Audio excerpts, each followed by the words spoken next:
Hello friends, आप देख रहे हैं आपका चैनल शेयर बाजार विद आयुष। और दोस्तों, इस वीडियो में बात करेंगे टाटा मोटर्स और टाटा पावर के बारे में। तो दोस्तों, टाटा मोटर्स में आज हम कह सकते हैं काफ़ी बढ़िया अप मूव देखने को मिला। ज़रूर देखिए, एक समय पे स्टॉक आज 809 रुपये 20 पैसे का हाई भी लगाता हुआ नजर आया था। ज़रूर क्लोजिंग हमको बिलो 800 देखने को मिली है, अगर एग्जैक्ट क्लोजिंग की बात करता हूँ जो आफ्टर मार्केट आती है। सो ऑलमोस्ट दोस्तों, मूव तो अच्छा देखने को मिला आज, बट ज़रूर जिस तरीके से बाजार थोड़ा सा नीचे गया तो वहाँ से स्टॉक भी थोड़ा सा नीचे तो आया है। बट स्टिल ऑलमोस्ट 801 रुपीज़ के लेवल तक हमको 3:30 पे स्टॉक ट्रेड करता हुआ नजर आया, जो 12 रुपये ऊपर होता है। और शेयर पिछले 5 दिनों के अंदर लगातार एक कंसोलिडेशन कर रहा था और आज वो ओवरऑल ब्रेकआउट दे दिया और ओवरऑल स्टॉक 809 रुपीज़ के लेवल तक गया। ज़रूर देखिए, आज पूरे ऑटो सेक्टर में आपको काफ़ी बढ़िया मूव देखने को मिल रहा था। शुरुआत में खबर थी क्योंकि बजाज ऑटो की बायबैक की, जिसके कारण आई थिंक पूरा ऑटो सेक्टर काफ़ी बढ़िया कर रहा था, thanks to second market. But बाद में दोस्तों हम कह सकते हैं दोनों में उस प्रकार की तेज़ी जो है वो बरकरार नहीं रह पाई।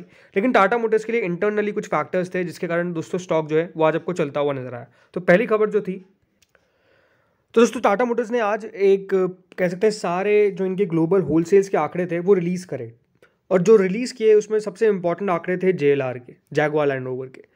ये ऑलमोस्ट 9% सालाना तौर पे दोस्तों अप होते हुए नजर आए, जो करीबन 3,38,177 यूनिट्स इन्होंने बेचे हैं इन द दिसंबर क्वार्टर। जी हाँ, तो जो नंबर्स निकल कर आए वो डेफिनेटली काफ़ी ओवरवेलमिंग है, बिकॉज लगातार दोस्तों जिस तरीके से जेएलआर की परफॉर्मेंस सुधरती हुई देखने को मिल रही है, ये बाजार के लिए एक बहुत बड़ी टर्न अराउंड स्टोरी है। बिकॉज देखिए, टाटा मोटर्स खराब क्यों हुआ था ये आप सबको पता ही है, बिकॉज टाटा मोटर्स का जो जेएलआर बिजनेस था वो उतना बढ़िया नहीं कर पा रहा था। वहाँ पे कंपनी को बड़े राइट ऑफ्स भी करने पड़े थे, जो मेजर इनके लिए एक सरदर्द बन गया था। लेकिन आई थिंक मैनेजमेंट भी काफ़ी ज़्यादा श्योर था जेएलआर को लेकर, और आई थिंक परफॉर्मेंस भी उस प्रकार की जेएलआर ने फिर रिपोर्ट करी, जो आई थिंक टाटा मोटर्स के आपको फैक्टर सबसे बढ़िया प्ले करता हुआ नजर आया, और जो नो डाउट अभी प्राइज इन भी हो चुका है। दूसरी बात दोस्तों, जो इनकी बाकी की व्हीकल्स है, जो इनकी टाटा मोटर्स की कमर्शियल व्हीकल्स है और टाटा दाइवू रेंज जो है, इन अक्टूबर दिसंबर पीरियड FY24 में ऑलमोस्ट 98,679 यूनिट्स इनके द्वारा बेची गई, जो 1% सालाना 1% अप होती हुई देखने को मिली ओवर द थर्ड क्वार्टर। यहीं पूरे सालाना तौर पे 1% का आपको यहाँ पर भी ग्रोथ देखने को मिला। जो कंपनी की ग्लोबल सेल्स थी सारी पैसेंजर व्हीकल्स की, इंक्लूडिंग इलेक्ट्रिक व्हीकल्स, वो ऑलमोस्ट 5% सालाना तौर पे अब जाती हुई देखने को मिली, ऊपर जाती हुई नजर आई। एंड जो ग्लोबल होलसेल्स थी जेएलआर की, वो ऑलमोस्ट 27% हायर थी एट 1,01,043 यूनिट्स। तो आई थिंक इस प्रकार की ग्रोथ जो है वो बेसिकली आपको टाटा मोटर्स ने शो किया इस बार जब इनके आंकड़े निकल कर आए। और जब दोस्तों जब ऐसे नंबर्स निकल के आते हैं, क्योंकि कल कंपनी ने जेएलआर के नंबर्स वैसे तो दे दिए थे, लेकिन आज सारे ग्लोबल होलसेल्स के आंकड़े भी दे दिए। लेकिन कल जब कंपनी ने जेएलआर के आंकड़े दे दिए थे, तो दोस्तों यहाँ पर हम कह सकते हैं कि जो ब्रोकरेजेस है वो भी एक्टिव हो गई, और एक ब्रोकरेज का व्यू चेंज होता हुआ देखने को मिला। व्यू चेंज नहीं कहूँगा, बेसिकली और अपग्रेड हो गया। और जो ब्रोकरेज दोस्तों उनका नाम है जेपी मॉर्गन। जी हाँ, जेपी मॉर्गन ने आज ओवरवेट की रेटिंग दी टाटा मोटर्स के ऊपर, एंड टारगेट प्राइस रखा 925 रुपये का। जी हाँ, 925 रुपीज़ का टाटा मोटर्स पे जेपी मॉर्गन ने टारगेट रखा है with an overweight rating on Tata Motors with a target price of ₹925। उनका मानना है जेएलआर होलसेल्स जो है वो काफ़ी इंप्रूव हुआ है और स्ट्रॉन्ग भी रहने का पूरा पूरा एक्सपेक्टेशंस है। उनका मानना है कि जो मॉडल मिक्स है वो काफ़ी स्टेबल है, और जो यूके और the rest of the world company कर रही है वो आउट परफॉर्मेंस दिखा रही है। ज़रूर नॉर्थ अमेरिका अभी भी स्लोअर है, बट ओवरऑल परफॉर्मेंस हम कह सकते हैं बढ़िया देखने को मिल रही है। इनका यही मानना है कि आने वाला जो Q3 फोकास्ट है वो स्ट्रॉन्ग प्रॉफिटेबिलिटी दिखाता है और ट्रेंड कंटिन्यू दिखाएगा across JLR and India business. इस प्रकार की ग्रोथ जो है वो नजर आ रही है। उनके लिए बस की फैक्टर ये रहने वाला है कि किस तरीके से मैनेजमेंट की कमेंट्री रहती है डेट रिडक्शन और FCF को लेकर। ये बहुत इंपॉर्टेंट रहेगा कंपनी के आने वाले रिजल्ट्स में। तो ये बाजार देखेगा कि हाँ, यहाँ पर परफॉर्मेंस किस तरह की है। जिनको नहीं पता है, टाटा मोटर्स के जब Q2 नंबर्स निकल के आए थे, तो उन्होंने अपने मार्जिन जो गाइडेंस देती है उस मार्जिन को लेकर उसको और बढ़ा दिया था, राइट।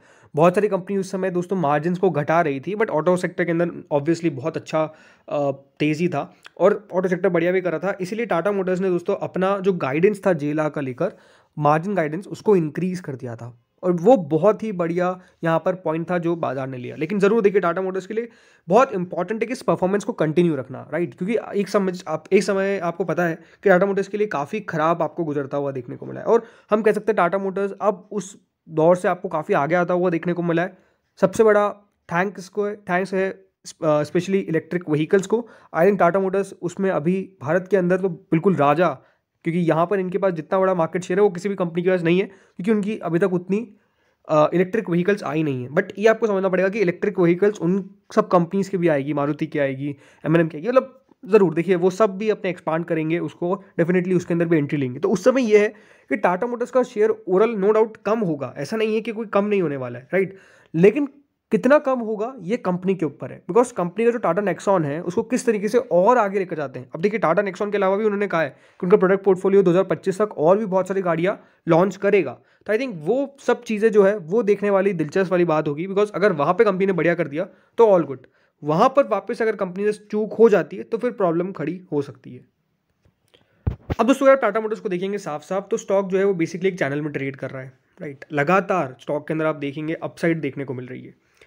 अब जरूर यही देखना है कि क्या इस चैनल का ब्रेकआउट आपको देखने को मिलेगा। बेसिकली आज का जो हाई है 809 रुपये का, उसको किस तरीके से स्टॉक ब्रेक करेगा आने वाले दिनों में, ये देखने वाली बात होगी। क्या कल ही कट जाएगा या फिर कुछ समय लेगा, लेकिन नो डाउट स्टॉक कंसोलिडेट कर रहा है बार बार।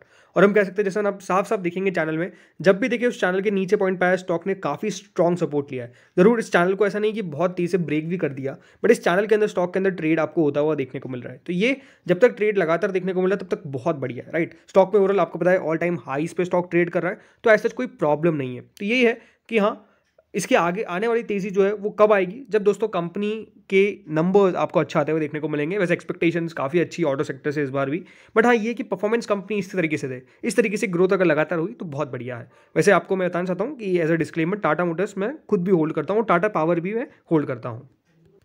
अब बात करते हैं फ्रेंड्स टाटा पावर पे। तो टाटा पावर भी आज कह सकते हैं बढ़िया कर रहा था, बट ठीक है बाजार नीचे आया तो यहाँ पर भी आपको फॉल देखने को मिला। स्टॉक ऑलमोस्ट यहाँ पे ट्रेड कर रहा था, लेकिन जैसे ही बाजार नीचे आया तो स्टॉक भी आपको साफ साफ गिरावट के साथ ही नीचे गया, बट स्टिल स्टॉक प्लस में बंद हुआ। 1 रुपये 70 पैसे की तेज़ी के साथ शेयर आज कारोबार करता हुआ नजर आया। करीबन 344.85 का स्टॉक का आज का हाई था। बट पिछला एक महीना अगर आप टाटा पावर में देखेंगे तो फिर से कंसोलिडेशन स्टार्ट होता हुआ देखने को मिला है। एंड स्टॉक नो डाउट जो इसका 52 वीक हाई है, या फिर हम कह सकते हैं जो हाई लगा है 349.70 का, उसको स्टॉक उतना आसानी से क्रॉस नहीं कर पाया। पहले से तो गिरावट हमको पहले देखने को मिल गई, बट वहाँ से फिर एक बाउंस बैक देखने को मिला तेज़ी से, एंड देन स्टॉक काफ़ी बढ़िया ऊपर गया। बट हाँ 349 350 का एक ऐसा लेवल है जो बहुत आसानी से स्टॉक क्रॉस नहीं कर पाया है, और वहाँ पर अभी भी एक कंसोलिडेशन देखने को मिल रहा है। देखिए कंसोलिडेशन कभी भी खराब नहीं है, लेकिन दोस्तों एक अच्छी खबर निकल के आई टाटा पावर के ऊपर भी।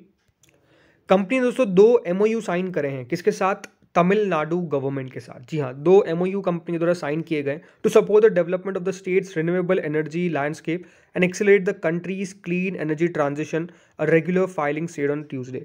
आज दोस्तों कंपनी ने अनाउंसमेंट किया कि 2 इनके द्वारा बड़े MOU साइन किए गए हैं, जिसकी वैल्यू होने वाली है ऑलमोस्ट 70,800 करोड़। जी हाँ, 70,800 करोड़ रुपीज़ दोस्तों कंपनी यहाँ पर इन्वेस्ट करती हुई नजर आएगी in the space of renewable energy. जिस तरीके से दोस्तों टाटा पावर रिन्यूएबल एनर्जी कारोबार कर रही है लगातार, आई थिंक इनका रिन्यूएबल एनर्जी का जो स्पेस जिससे ग्रो करता हुआ नजर आ रहा है, और जिस तेजी से कंपनी इन्वेस्टमेंट कर रही है, ये बहुत ही ज़्यादा देखने वाली बात है। क्यों देखने वाली बात है? बिकॉज ये आपको पता होना चाहिए कि जिस तरीके से लगातार कार्बन एमिशन को कम करने की बात हो रही है, एक ग्रीन एनवायरनमेंट की बात हो रही है, और आई थिंक प्रोटेक्टिव जिस तरीके से गवर्नमेंट के भी मेजर्स है, इसके अंदर दोस्तों इन कंपनीज को बहुत बड़ा फायदा है। सिंपल सी बात है, बिकॉज रिन्यूएबल एनर्जी आपको पता है आने वाले समय के अंदर एक सबसे बड़ी नीड होने वाली है, और इन कंपनीज का लगातार इन्वेस्टमेंट देखने को मिल रहा है। तो यहाँ पे आज कंपनी ने फिर एक और बड़ा इन्वेस्टमेंट किया, जिसकी वैल्यू कितनी होने वाली है? 70,800 करोड़ रुपीज़। जी हाँ, इतना इन्वेस्टमेंट टाटा पावर के द्वारा किया जाएगा, और नो डाउट ये आई थिंक एक बहुत बड़ा कंपनी का प्लान होने वाला है। इसमें कंपनी ने कहा है कि अंडर द फर्स्ट MOU जो TPREL है, वो एक्सप्लोर करेगा opportunities to develop 10,000 megawatt of renewable energy power projects across solar, wind, hybrid, RTC यानी राउंड द क्लॉक, और फर्म और FDRE जिसको बोलते हैं, over the next 5 to 7 years. जो बाकी अगर रिन्यूएबल एनर्जी प्रोजेक्ट्स हैं वो दोस्तों लोकेट होगा over 50,000 acres of land in Tamil Nadu with an investment potential of nearly 70,000 crore.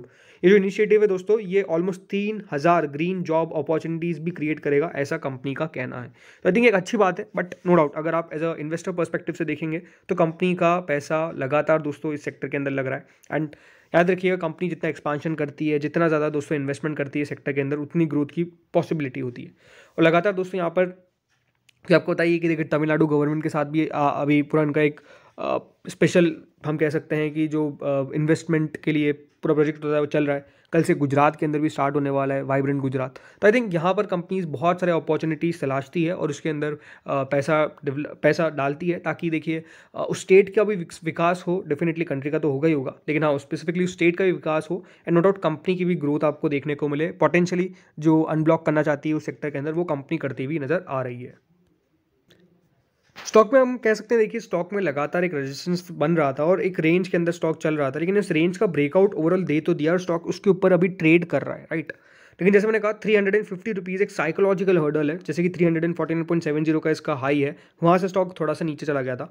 तो वही है कि हाँ, अगर वो लेवल दोस्तों स्टॉक एक बार क्रॉस कर जाता है तो बिल्कुल यहाँ पर एज सच कोई बड़े रेजिस्टेंस बचेंगे नहीं, एंड फिर दोस्तों स्टॉक जो है वो यहाँ पर बढ़ता हुआ नजर आएगा, क्योंकि देखिए इसके अंदर काफ़ी बढ़िया आपको अपमूव देखने को मिला है after a very long consolidation, right. तो एक अच्छी बात है कि कंसोलिडेशन देखने को मिला है। हाँ ज़रूर देखिए, क्योंकि एक अर्निंग सीजन चालू है, तो सबसे बढ़िया बात क्या होती है, सेफ्टी क्या होती है, हम अर्निंग्स के बाद ही कभी पैसा डालें, अगर जिन्होंने नहीं डाला है, राइट। तो सबसे इंपॉर्टेंट है कि आप अर्निंग्स का वेट करिए, कंपनी किस तरीके के नंबर्स पेश करती है, उसके बाद कोई फिनेंशियल मतलब जो भी आपको करना है आप डिसीजन लीजिए अपने फाइनेंशियल एडवाइजर से, राइट।